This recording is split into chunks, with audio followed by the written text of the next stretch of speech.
Hi, this is Brad Bob with Bob Financial, and I want to do a third video on the Secure Act. So we all know that the Secure Act has ended the stretch IRA by now. So you can no longer stretch an IRA that's passed on over your lifetime, and it has to be taken out in 10 years. So the question that's come up is, okay, I know that I have to have it all taken out by the end of 10 years, but what do I have to do in the meantime?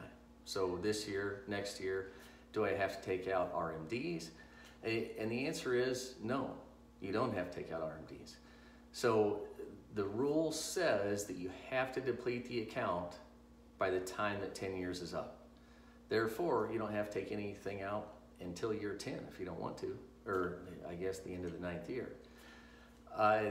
So that brings up some planning questions. So what do you do? If it's a Roth IRA that's passed on, odds are that you want to leave that money there, if you can afford to do that. Leave that money there and let it grow income tax free over the next 10 years. That way the money has 10 years of being able to compound income tax free.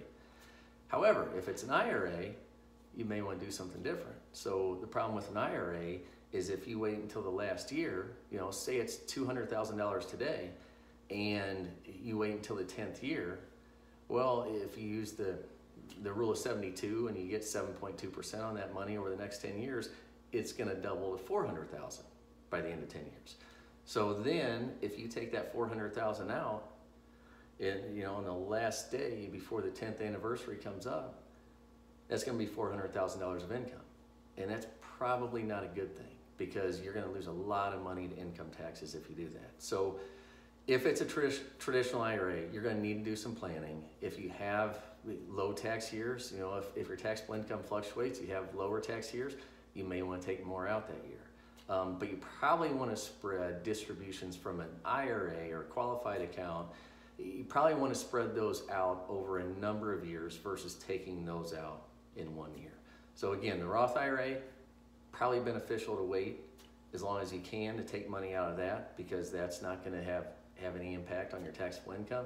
Traditional IRA, do some planning, figure out what the best strategy is. Maybe take a little bit out every year over the 10 years, maybe wait for the last 5 years, maybe the last 3 years.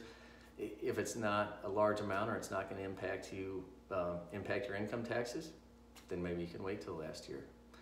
So that's it, I think. That's all I have on the Secure Act. I hope that helped. Till next time, this is Brad, Bob Financial.